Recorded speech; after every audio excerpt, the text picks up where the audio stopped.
Shalom Aleichem. Hi everyone, if I have your attention for just a little bit, I promise you I'm going to try to be interesting. If I'm boring, you can throw tomatoes. But, question, I'm going to ask you 3 questions, then I'm going to start telling you why I'm asking you these questions. First question is, anybody ever see this drawing before? Sure. Okay. Does this look something that a human being made or God made? It looks like a machine, right? Okay. I'll explain in a second.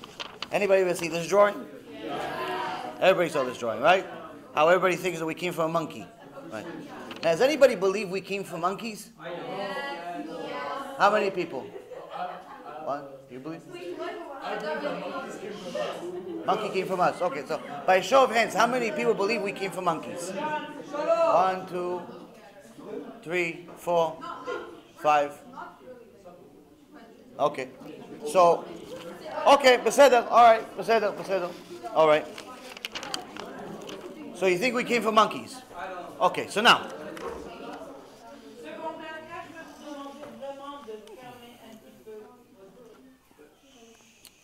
So, this is not just for the people that admit that they believe that we came from monkeys. This is for the people that maybe are a little shy to admit we came from monkeys, because then, if you really believe you came from monkeys, then you wouldn't be such a great person because you're not visiting grandfather in a zoo.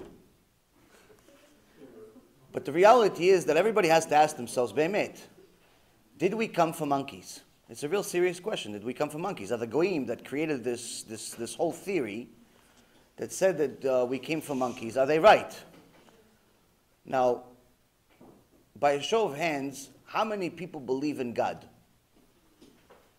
Everybody believes in God. Okay. That's good. Baruch Hashem. Baruch Hashem. Now, why does it make a difference if you believe in monkeys or you believe in God? Guys. Why does it make a difference if you believe in God, or you believe you came from a monkey, or you believe this is man-made by a machine or Hashem or anything like that? The reason is because each one of those answers is available, it's free, in its essence as far as money is concerned, but it also has a price at the same time. Most of my life, I lived in a world where I thought, similar to some people in the world, where I thought that it's possible we came from monkeys, it's possible we didn't come from monkeys. All I knew is I didn't know, and I didn't know anybody else that knew. I would ask certain people certain questions. Sometimes these people were rabbis, and I would ask them, can you prove to me that the Torah is real? For example, does the Torah have anything about dinosaurs? I saw on television that there's dinosaurs, they're really big, they're really strong. And I never heard about a rabbi giving a shiur about dinosaurs. So there's a problem. How are you telling me that a dinosaur is real? So the first rabbi that I asked, he told me, no, dinosaurs is not real. It's not real. I said, it's not really. I didn't really like the answer. Why? Because I saw bones in a museum. Where did they get the bones? Now later on in life, I found out that over 90% of the bones you see in a museum are fake. But I didn't know it as a kid. I thought they're real because I figured if they're in a museum, why would they make fake bones? Would it have nothing to do with their life? Apparently, yes. But then I asked another rabbi, and I asked him, are there dinosaurs in the Torah? And he says, yes. And I said, where's the dinosaurs in the Torah? He says, yeah, there's an animal called Leviathan. I said, why is it Leviathan? Leviathan, I was born in Israel. I know a little bit of Hebrew. And I said, Leviathan means a whale. It has nothing to do with dinosaurs. So every time I would ask certain rabbis and certain people about dinosaurs, this was the question that was mind-blowing for me as a kid. It meant a lot to me that there would be dinosaurs in the Torah. Why? Because if there's dinosaurs in the Torah, then that's something that I can invest more time into. If there's no dinosaurs in the Torah, that means there's something missing. And I don't want to read something that's missing. I want to read the truth. I want to read everything. So as I grew up in life, I started coming to an understanding that there is a God. I got to an understanding that He does run the world. But it didn't seem to me like anybody really knew what they were talking about. So I decided, you know what? I'll create my own rules. So I'll keep certain things that I like because of tradition, when the Chagim came out, whether it was Pesach or Kippurim or anything like that, I would go to synagogue. But in reality, I would just read, have no idea what I'm saying. I read the Siddur like most people, like a robot, and race everybody to make sure that I'm finishing first. And every time they finished before me with the Siddur, I'd pretend like I finished also. Why? Because going to Beit Knesset is just going. It's I have to do it. It's like homework. Who wants to do homework? No one is excited about doing homework, unless homework has a value. So as I got on to life, in the United States, I started liking more and more of what the Goyim were doing. They played sports. I went to high school, and although I was a good student, I also played football, American football. And even though it was small, short, and slow, I still thought that maybe one day I'll play in the NFL. You know, we have dreams, we're kids. As time went on, I started making a little bit of money in high school, and I realized I like money, so I'm going to go into Wall Street one day, and I'm going to make a lot of money. Eventually that happened. When I was already almost 19 years old, I dropped out of college. Even though I was a good student, I didn't want to be a doctor, I didn't want to be a lawyer, and I didn't want to be in school for 100 years. So I wanted to go make money. And my friend told me that there's an opportunity to be working on Wall Street, and you don't have to go to college for that. So I joined. I went to Wall Street, and Wall Street is investing other people's money, but in essence, you're a glorified salesperson. All you're doing is you're convincing people to invest into different companies and so on. And for the first couple of years, my number one goal in life was to make money. And I wasn't achieving it. I got to such a point of poverty that at some point I had to borrow $1 every day just to survive, like a homeless person. But I had a dream that one day I'm going to make it, one day I'm going to be rich, and one day I'm going to be able to find the answers for all of the questions I ever had. Well, the day came after a couple of years. In 2002, I was only 22 years old.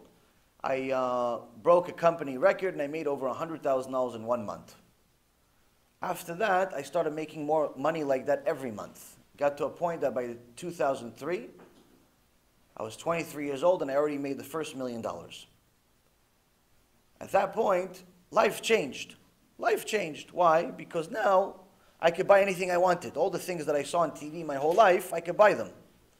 If I wanted to go somewhere, I didn't have to ask how much. I would just go.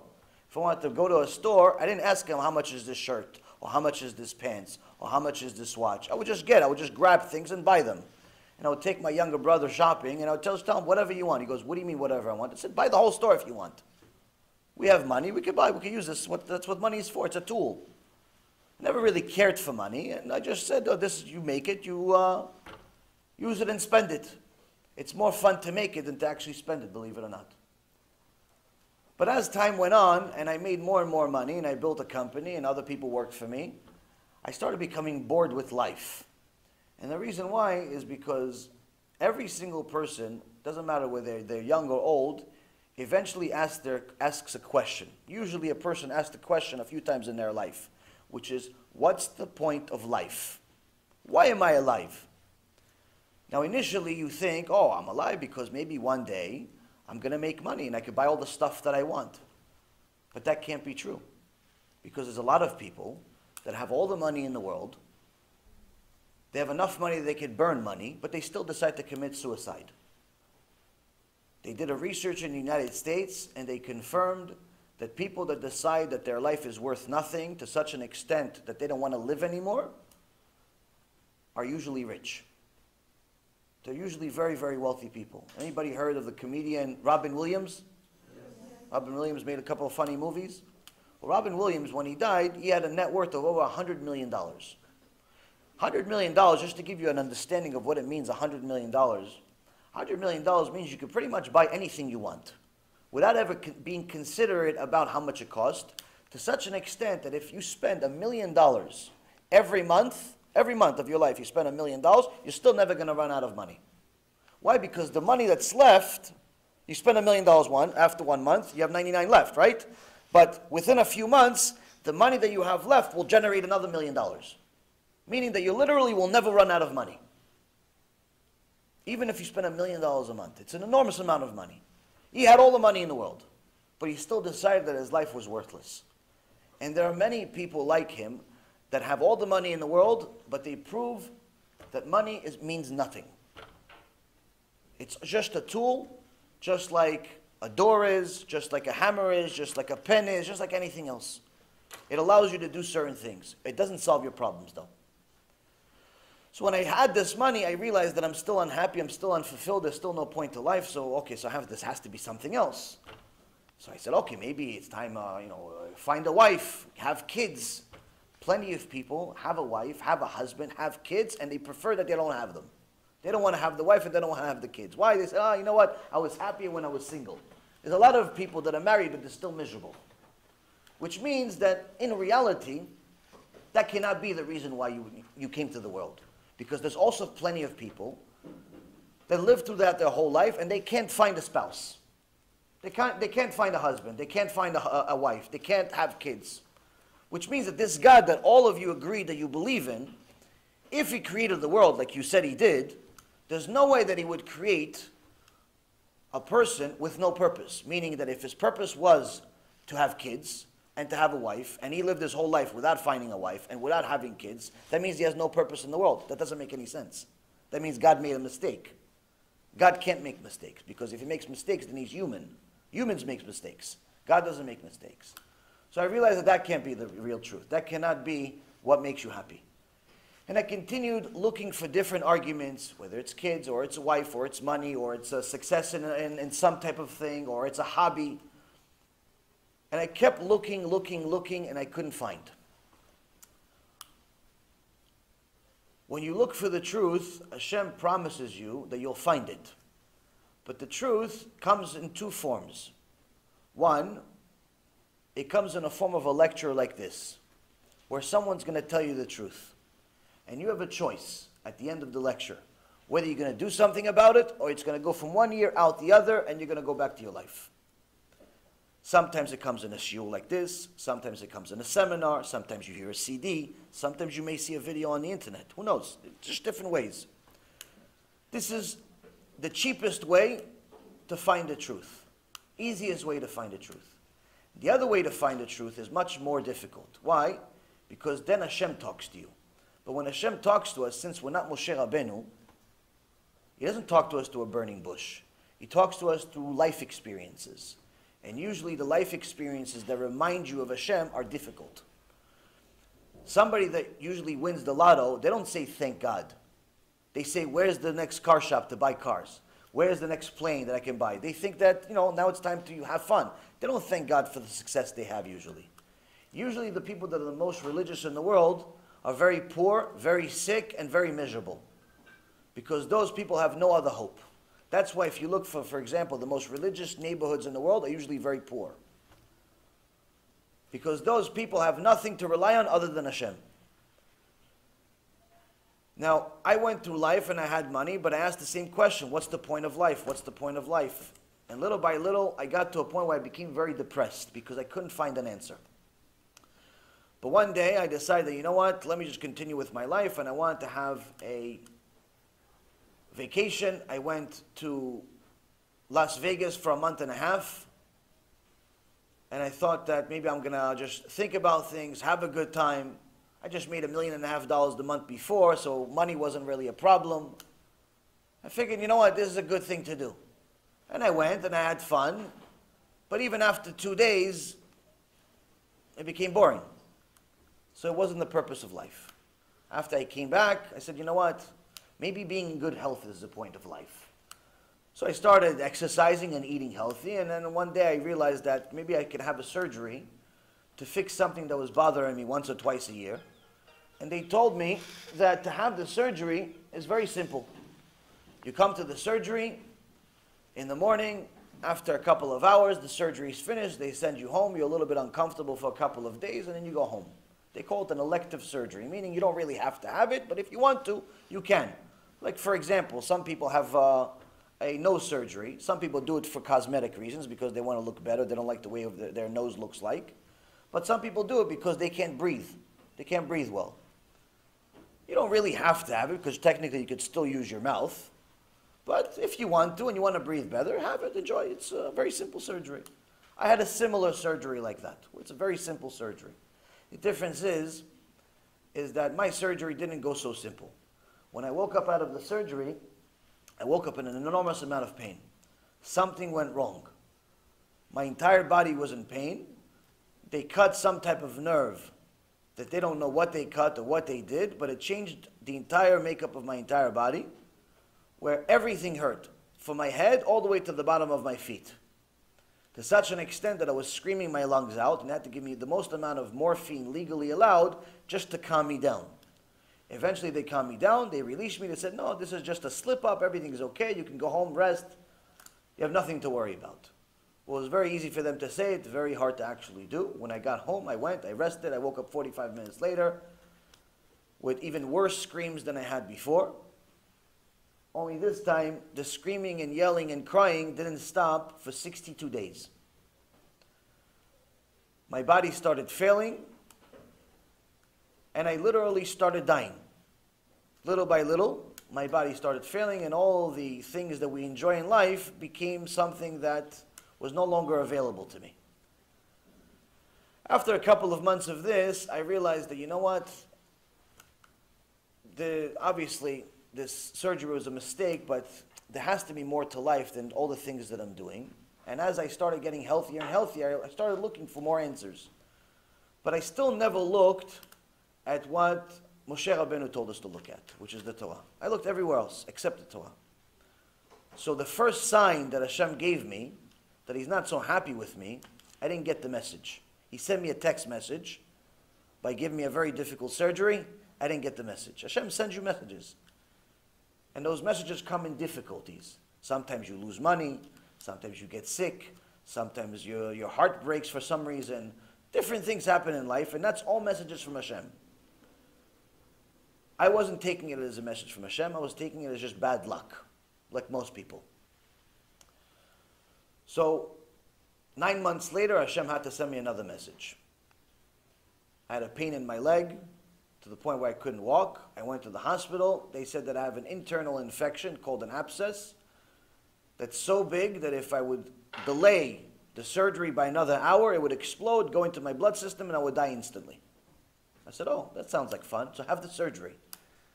So then I had the surgery, and I had to stay in an intensive care unit next to a bunch of people that were dying for the next month.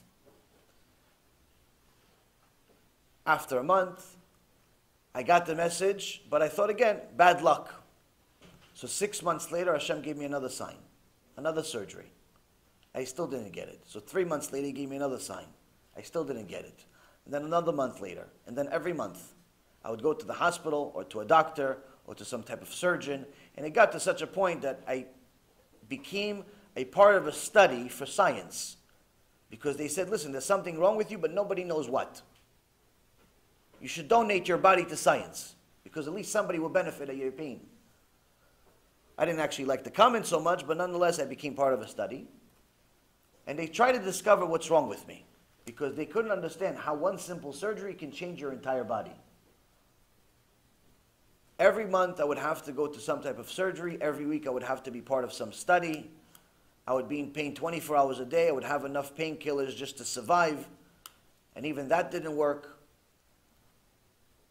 But after 7 years of this, you get to a point where you give up. So I decided that since I still haven't discovered the point to life, and my life is in essence miserable, I'm in pain all the time, there's really no point. There's really no point to continue. So I became suicidal. Now Hashem promises in the Torah that He's never going to give you a test that you cannot pass. Meaning that as soon as you get to your breaking point, but it's really your breaking point, that's when Hashem gets involved. I got to the breaking point. So when I started thinking and planning, how do I leave this world? I feel bad for my mom, she's probably going to cry. I feel bad for my wife, she's probably going to cry. All these nice people that actually care about my life more than I care about my life, I feel bad for them, so maybe I should be nice to them before I leave the world. So one day I decided to call my mom, and she's crying hysterical. I said, why are you crying? She goes, please talk to him. And I said, to who? I said, to Ephraim. I said, who's Ephraim and why is he making you cry? She says, Ephraim is your cousin. He's a rabbi in Israel, and he wants to talk to you. I said, if it's going to stop you crying, I'll talk to anyone you want. So I told her to have Ephraim call me, and I never knew who Ephraim was. I never met him. All I knew is that he made my mom cry. So Ephraim calls me, and we have a conversation. And I start asking him questions about life. And he starts giving me answers, but not the type of answers where I say is, what do you think of the purpose of life? I ask him a serious question, and he tells me not only an answer, but an actual source in the Torah that proves this answer. So one of my first questions is, are there dinosaurs in the Torah? Because for 20 years I've been trying to find this answer. But I didn't really try to find it by looking into a book. I just figured somebody should know. So he says, yeah, of course it's in the Torah. I said, where is it in the Torah? It says in Sefer Bereshit. Sefer Bereshit, Hashem says that He created the Taninim HaGdolim. Tanin Gadol, by definition, translated giant reptiles, which is exactly what dinosaurs are. And I said to him, I'm like, how come nobody ever told me this? It's in the Torah, it's so obvious. You don't even have to be a big giant chacham, talmid chacham, rabbi to know this. It's literally there. I said, how come nobody knows this? So he said, what do you mean? Not everybody's an expert in every single word. Just like there's an expert doctor in hearts, there's an expert doctor in brains, there's an expert doctor in teeth, there's an expert doctor in some other form of medicine. Not every doctor knows the same material. Same thing with rabbis. Not all rabbis know the same material. Yes, there's the basics that most people know, but science is not one of them. Not all rabbis study science. So I told him, rabbis should study science because today's generation, we need to know science. He said, you should do it. I thought he was joking. A couple of years later, I realized he wasn't. So anyway, I continued asking him questions, and I realized that there's actual truth available in the world. Some of the questions that I asked them were my questions. Some of the questions that I asked them were other people's questions. And one of the things that I always wanted to find out is, did we come from monkeys? Because if you came from monkeys, I should go visit them. I should visit grandfather in the zoo of this, in Montreal maybe, my grandfather in the zoo in maybe in Los Angeles. In every zoo, there's some type of relative. The deeper you get into Torah, the clearer your brain becomes of what the truth is. Now, I'll show you the truth. It's very, very simple to see. Now, all of you saw this drawing. This is a little bit funny because it shows that eventually we become robots. But forget about the robot part. Now, if, let's say, for example, we started with monkeys, right? And we eventually become something else. Now, how do we prove that we didn't come from monkeys? It's very simple. Does anybody know the answer? Because the monkey's still here. That's the answer. If we came from monkeys, the monkey wouldn't be here. And the reason why is because if the monkey is the first step, and we are the last step, at the very minimum, that means that the monkey was strong enough to survive by himself, but so was the second one. So was the second step in between us. But the scientists don't say that there was 2 steps. They're saying it was many, many steps. An infinite amount of steps over millions and millions of years, they say. So the reality is that for anything to mutate, according to the scientists, that means that they need to be strong enough to survive even without mutating. Because even if they didn't mutate, they need to be able to survive. Because if they depended on mutating, they didn't have enough time they weren't strong enough to mutate. The point being, Rabotai, is that if the monkey is real, he's the first step, and we are the last step, you'd have one of 2 things happen here. Number 1, the monkey wouldn't be here. Number 2, even if the monkey is so strong as a being that he would still be here, all of the different steps in between would also be here. It's impossible for the monkey to still be here and for us to be here and nothing in between to be here. Like, you're never going to see a half a monkey, half a human. Sometimes people look like monkeys, but they're not. They're not monkeys. Sometimes they act like monkeys, but they're not. In reality, if the monkey is the first step and we are the last step, you have to have one of 2 equations in order to make it valid. 1, the monkey is not here, which means it's nonsense. 2, because you can't prove it. 2, all of the steps in between have to be here. All of them have to be here. Now, why is this very valid? Why is this something that you need to know? Because if you didn't come from the monkey, then you have to explain where you came from. There's only one other theory, and that's the Torah. There's no other theories other than that. It's either the Torah or you came from a monkey. There's nothing in between. Some people take part of this and part of this and part of this and they make shakshuka out of it, but in reality, it's either this or it's this. There's two theories. Either we came from monkeys and lizards and some dirt on the floor that transformed into a human being somehow, or we came from a Torah. That Hashem decided, here you go, there was nothing, there was a piece of dirt, I made him into a human being, I called him Adam. That's the only two theories available. There's another way to prove that the only valid way that we could have come to existence is without mutation, is without the whole process of survival of the fittest that the scientists say, without the whole process of coming from lizards and monkeys and amoebas and all these types of things.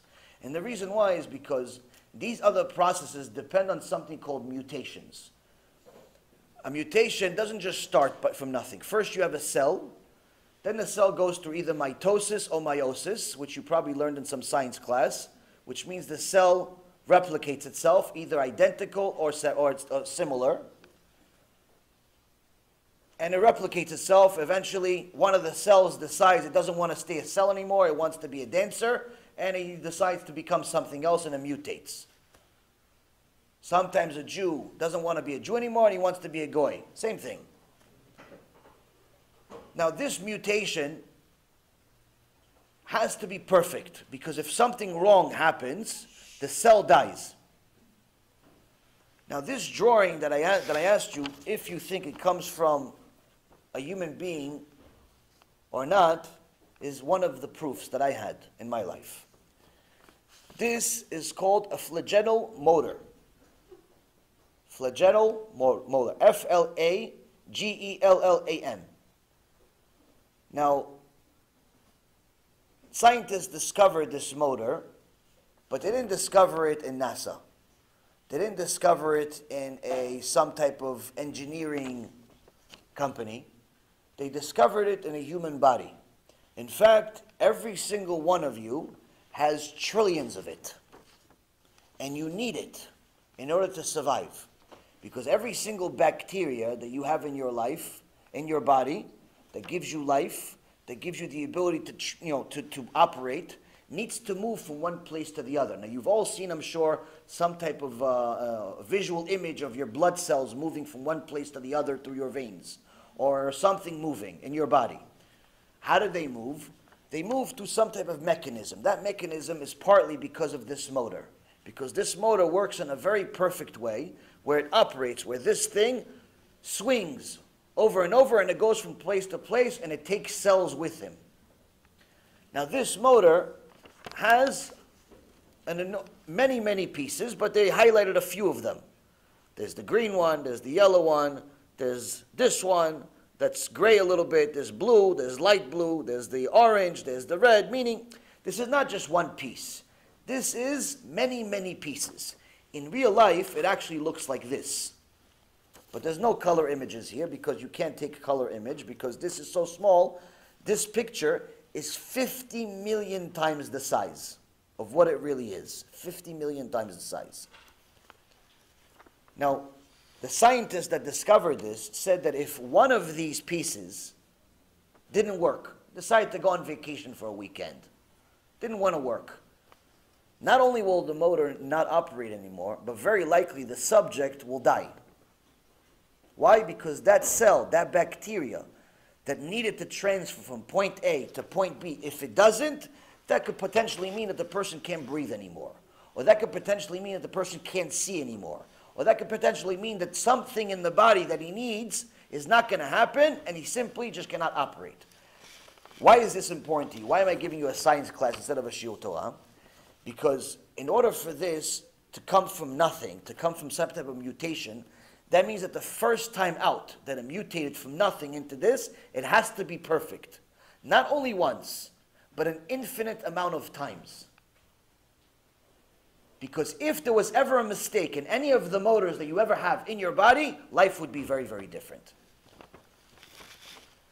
So with that being said, once I discovered things like this, I said, okay, so let me see some other proofs that God really exists. There's a book by Rabbi Zamir Cohen called Science Comes of Age, or The Coming Revolution. It's the same book that has a book full of different scientific facts of how Goyim, not Jews, found out different things that you could see in life to prove that God exists. For example, anybody ever look at the sky and wonder how many stars there are?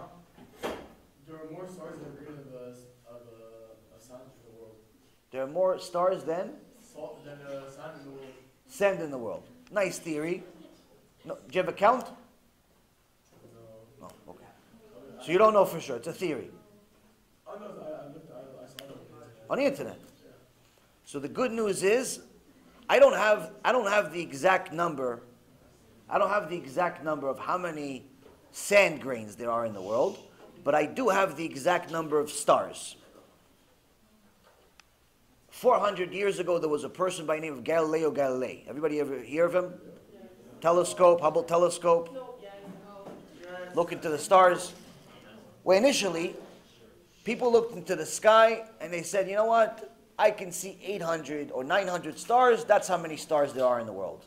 But then when they come out with the Hubble telescope, they realized that there's stars that you can't see with the naked eye. And now they thought, oh, maybe there's 8,000 stars. As the telescope became more advanced, they realized, oh, maybe there's 8 million stars.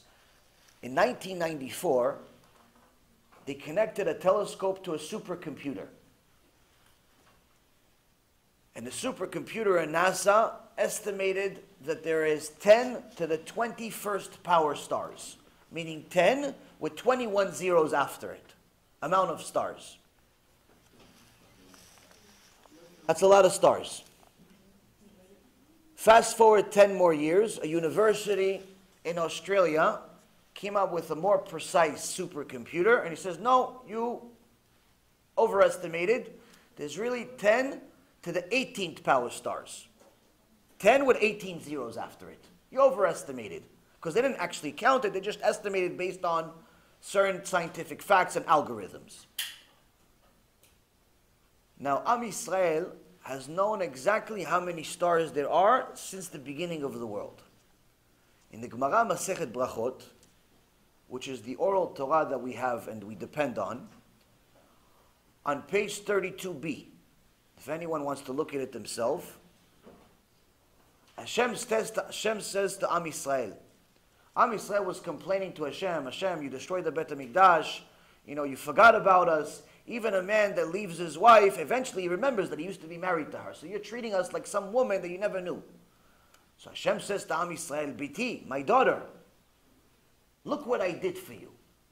I created a heavens that has so many different parts, and he gives a detailed, specific analysis and number for how many stars and where they are, with a precise number of how many stars, which is 1064340, and then 12 zeros after it, which is approximately 10 to the 18th power.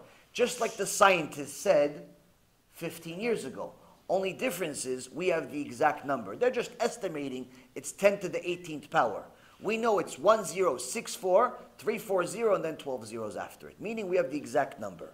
So which means that it took the scientists 3,300 years to catch up to information we already knew without the telescope.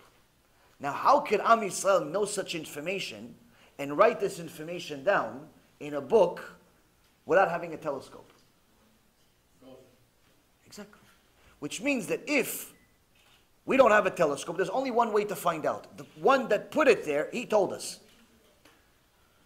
So this was another proof that I saw. So not only did God create the world, but he gave us information, scientific information that we can prove that he exists. Most people think they see scientists discover things, and they think that the scientists are contradicting the Torah. But in reality, scientists are only catching up to the Torah. Because all the science that you could ever want, you can find it in the Torah. Most people that look at the sky, they look at the sun, and they say, oh, the sun is really hot, but you can't look at it for very long. The Torah says that one day the Mashiach is going to come, and Hashem is going to give reward to the righteous and punishment to the wicked. The first form of reward and punishment is going to be that the righteous are going to be rewarded by the sun, the wicked are going to be punished by the sun. How could you be rewarded and punished by the same thing? David HaMelech tells us a very big secret. He says that Hashem is going to take the sun out of its shell, and then the immense amount of heat is going to burn the wicked that didn't want to keep Shabbat, didn't want to keep Tahat Mishpacha, didn't want to keep kosher, didn't want to do anything. But the righteous that kept, it's going to heal them. Meaning, if they were missing an arm because they had an accident, it's going to bring the arm back. If they were blind, it's going to make them see. Same exact sun. So the scientists made fun of us. They said, listen, it's a nice little theory that you are hopefully thinking that one day you're going to cure cancer with this sun of yours, but there's a problem with this theory. The theory depends on the sun being in a shell. Where's the shell? And then you want to look at the sun, see a shell? There's no shell. There is. Scientists, with the advancement of technology, decided to take an X-ray picture of the sun. And they found and confirmed that the sun indeed does have a shell. The real sun is fractions of the size of what you see, but the real sun is 15 million degrees. But what we get is a part of the 6,000 degrees that the outer shell has. So how did this 15 million degrees get lower to 6,000 degrees? It's because Hashem literally put a shell around the sun. I can show you the pictures for anyone that's interested. That actually makes the 15 million degrees go down to 6,000. Why is this very important? Because if the 6,000 degrees didn't become 15 million, if the 6,000 degrees became 6,001, meaning 1 degree higher, Earth wouldn't be able to exist. 1 degree difference, we wouldn't be able to exist. 1 degree lower, we would all freeze to death.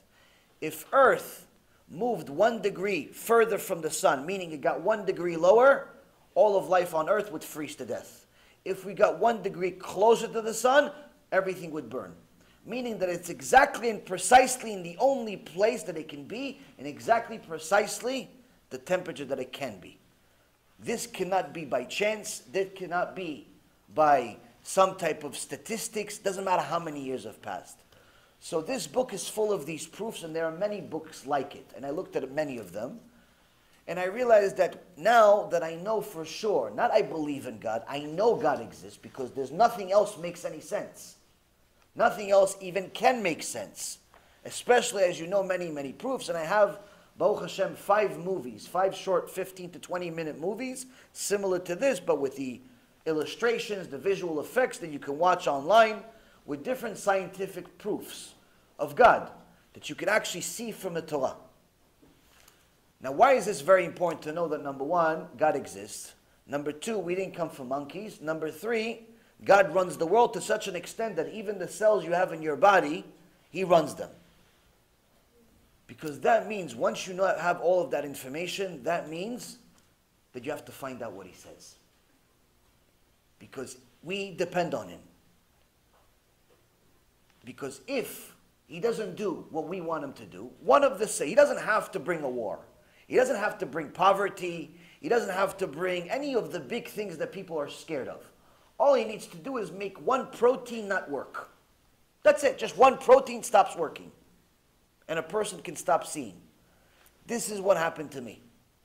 1 part of my body simply stopped working, and no one till this day could identify it. When I started getting answers from my Rav Ephraim, and I started realizing that God is very much real, I had to find out what else does He say. God says that you have to keep Shabbat if you're a Jew. And the reason why is because He decided to create something for you to appreciate being a Jew. Now most Jews today don't really like Shabbat. They think Shabbat is optional. You can keep it if you want. You don't have to keep it if you don't want. Maybe it's nicer to go to the beach, maybe the casino, maybe the mall. Jews don't necessarily think that Shabbat is really an obligation. They think it's nice. It's like a mitzvah that if you do it, maybe you're going to be friends with Moshe Rabbeinu in Gan Eden. But if not, you'll be friends with other tzaddikim. The reality is if you look at the halachot of the Rambam, Ilchot Shabbat, chapter 30, last halakha, he says that a Jew that violates Shabbat on purpose is considered an idol worshiper. Why is he considered an idol worshiper? Because an idol worshiper took God, threw him in the garbage, and replaced him with nothing. Replaced him with some statue you buy from a store. When a Jew doesn't keep Shabbat, in essence, he does the same thing. And the reason why is because Hashem said, you can't really create anything like me. He's Hashem. But you can do one thing like me. What is it? You can stop. You can stop creating certain things. So Hashem specifically stopped himself. He gave rules to himself after 6 days of creating the heaven and the earth, the animals, the human beings, and everything else, the plants, the air, the laws of nature, and so on. After creating all of it, he said, you know what? I want to make my chosen people, my children, I want them to feel like they're my children, not just think they're my children. Now, how do you know you're your parents' child? What if one day your parents said, hey, listen, we're not really sure you're ours? That's not going to be such a nice thing to say. When you say, well, I have proof. Why? I look exactly like you. I look exactly like you. We have the same nose, we have the same eyes, and so on and so forth. We have the same DNA. You can prove it. How can we prove that we're Hashem's children? He has no body, no image of a body, no likeness of a body. Hashem says you can prove it one way. That you can do something just like me, which is, you can keep Shabbat. So Hashem says, I'm going to stop creating on the seventh day, because you're going to stop creating on the seventh day. Which in essence is going to give you the ability to feel just like I did.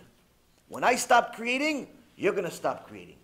So when a Jew decides that he doesn't want this present that Hashem gave us, this is like somebody taking a present that their parents gave them. Imagine, let's say, for example, all of you are either about to drive or already start driving, right? Most of you drive or you're close to getting to driving. Close to. You're excited about driving. Like this is probably one of your dreams in life at this stage of life, right? You're all excited about driving? Who's not excited about driving? Raise your hand. The only one that's been driving for 50 years, he's not excited. Everyone that hasn't driven is excited, right? I remember my age. When I was 16, 17 years old, the greatest thing in the world I was looking forward to is to drive. Now imagine your parents have been saving money since you were a baby. Every month they put $10. Every month they put $20. Every month they put $100. Why? To save for the car they want to buy you when you finally are allowed to drive. And one day, you turn to the age that you're allowed to drive, you get your license, and you show up, and they give you a car, and you look at the car and you're like, I don't want this car. I don't want this car. Nah, it's better off you didn't give me anything. Now I'm going to ask you, are you a nice person or a mean person? Very mean, right? Why? Because you're not taking into consideration how much effort they put into giving you this car. There's no appreciation whatsoever. They've been saving for 17 years, and you're looking at, no, it's not the color that I want. It's not the wheels that I want. It's not this that I want, so I'd rather not have it at all. That's not a nice person by everybody's definition. So Hashem created the entire world. He created the heavens. He created all other people. He created animals. He created lizards. He created everything. But he also created you, and he created something for you. And he told Moshe Rabbeinu, I have a very special matana, very special present in my treasure chest. And the name of it is Shabbat.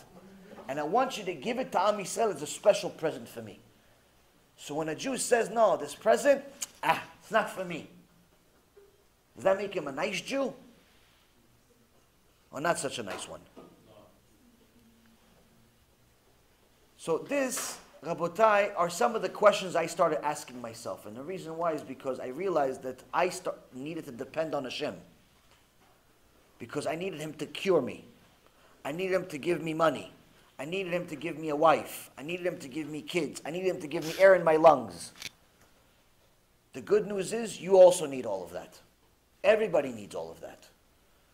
So as Am Yisrael, we all have to at least realize, maybe we're not all going to become Moshe Rabbeinu, maybe we're not going to become Sarah Imenu, but there are certain basics that make us Jews. A Jewish woman, whether she likes it or not, has to be modest. Why? Because she's a princess. That's the daughter of the King of Kings. The daughter of the King of Kings can't just walk around like some putza, some woman that doesn't care about anything. Why? Because you're the daughter of the King of Kings. You have no permission to do such a thing. A Jewish man has to know Torah. Why? Because you need to know how to be a Jew.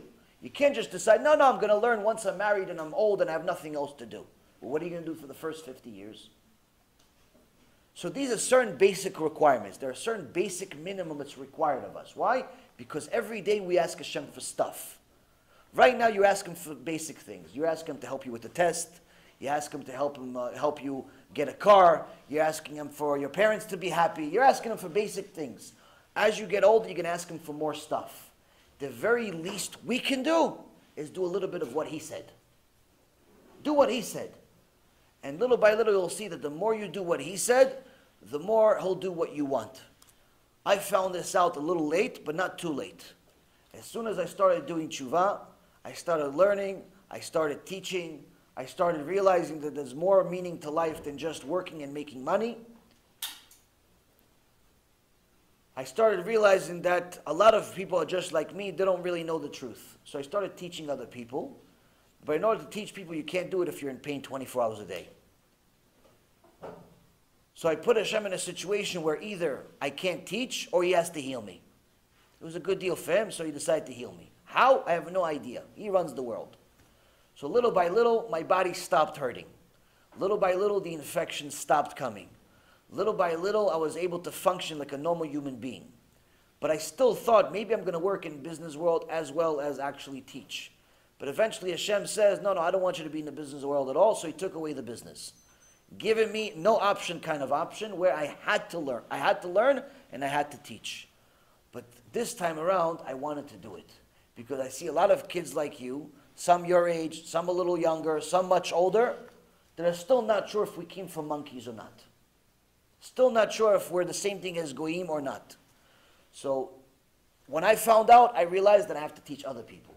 So now I'm going to have you ask me any question you want, because most likely I ask the same questions you want. Anything that you've always had as a question, ask it away, because if it's going to mean something to you, it's going to make you closer to Hashem and further from being a monkey, then it's something that maybe that's the only reason I came to Montreal. So go ahead and ask me some questions. Same price. Go ahead. What is the argument that the Torah has against them, like how old planet Earth is? Planet Earth is. It's a good question. So the calendar that we have today, the Jewish calendar says that we are in year 5779. 5779. Meaning that from the beginning of the earth until now, 5,779 years have elapsed. Scientists are sure, as if they were there, they're sure that the world is much older than that much. Some say it's 50 million years old.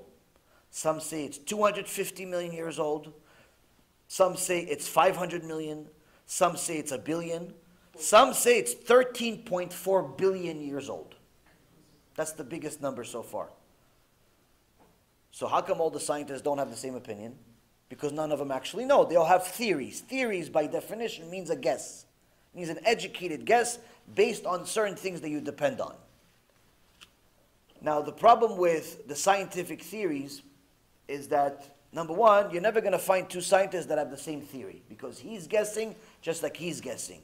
And for them, for one guy to say 200 million, the other one to say 250 million, it sounds like the same, but in reality, just imagine your life. You've been in the world for 16, 17 years. Imagine how much happened in your life in 16, 17 years. Just the amount of history that has happened in the world in just a small amount of time. So to say that the world is either 200 million or 250 million, just throw 50 million years just up in the air like it means nothing, obviously there's a problem with these theories. So first and foremost, the Torah says that when Hashem created the world, He created time. Created time. Which means that at the end of the first day, He says, Vayi erev vayi boker yom rishon, vayi erev vayi boker yom sheni, vayi erev vayi boker yom shlishi, and so on and so forth. Meaning that it was evening, it was morning, end of first day. It was evening, it was morning, end of second day. It was evening and morning, third day, and so on and so forth. But there's a problem. The problem is that He didn't create the sun and the moon until the fourth day. So how did He tell whether it was morning or was night without the sun and the moon? That's how we tell time. If there was no sun, we wouldn't be able to tell time. It would always be morning or night or whatever you want to choose. We tell time based on the sun and the moon. God doesn't tell time by the sun and the moon. God tells time based on him. Meaning, Erev and Boker, he decided to create time. He gave it 24 hours, and that's how he created the world. This is part of creation. Now, how do you go against the scientists that say they're sure it's much older than that? You have to go into how they got to that conclusion of that theory. Most of them used something called carbon dating, or some other form of chemical that's in the world, whether it's from trees or from coal or from carbon or different things in the world that they measure, and in order to estimate how much time has elapsed from when this thing started.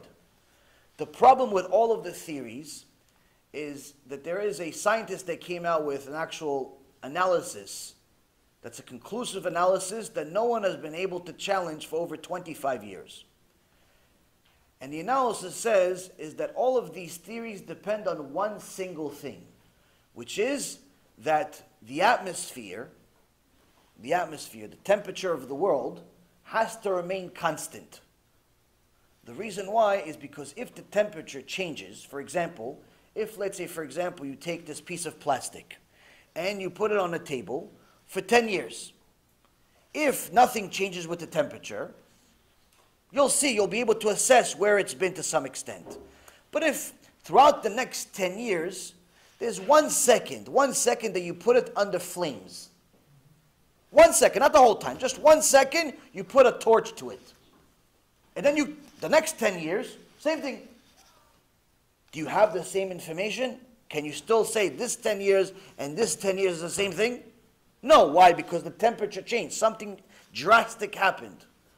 Now, the only thing that science can prove for sure is that the temperature of Earth, the temperature of the atmosphere, has changed by no less than 1 degree throughout history, which means that all of these dating systems that depend on a constant, depend on 0 being a flat number, cannot be right. Why? Because it changed and no one knows when it changed. And no one knows exactly how much it changed, but we know for sure it changed. Why? Because it's continuing to change. And all of those theories depend on a constant. They depend on things not changing. Now, how come they're not going to tell you what I just told you? Why do they continue coming up with more theories and more years and more?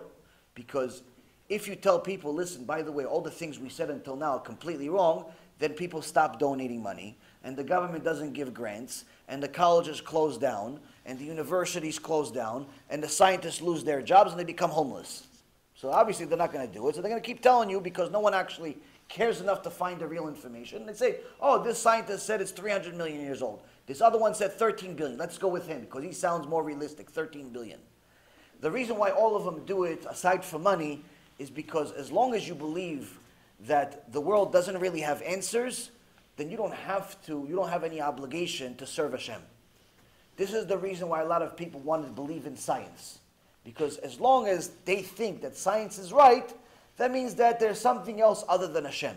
And if there's something else other than Hashem, who's to say who's right? But the truth is that you can prove Hashem scientifically from the scientists. Whether it's through this argument of time and the world being as old as it is, or otherwise. There are many scientists that have gone to the depths of the truth and actually realized that, you know what? Whether the world is 6,000 years old or 13 billion years old doesn't make a difference. Why? It doesn't change the mitzvah of Shabbat. It doesn't change Mount Sinai. It doesn't change Adam HaRishon. It doesn't change Avraham, Yitzchak, and Yaakov. Meaning, even if the world was 13 billion years old, because there are some rabbis that say it's possible. There's a Zohar that says that the first 3 days could have been many years. Good. There is an opinion like that. The truth is, it still doesn't change anything. Even if it is 13 billion years old, you still have to keep Shabbat. Even if it is 13 billion years old, it doesn't change that you still have to eat kosher. None of that changed because all of the mitzvot and the Torah that we got was 3,300 years ago. So, how old the world is has nothing to do with anything. Like, there's no mitzvah that depends on the world being 5,000 years old. Like, it's not, oh, I only have to keep Shabbat if the world is 5,000 years old. But if it's not, there's no Shabbat anymore. There's no such thing.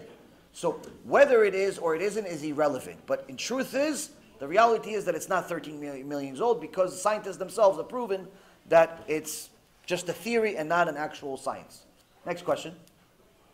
Yeah, Downstairs? Yeah. Okay. Whoever wants to come downstairs also. Questions could be about anything, business, otherwise, Baruch Hashem. Thank you for having me, Baruch Hashem.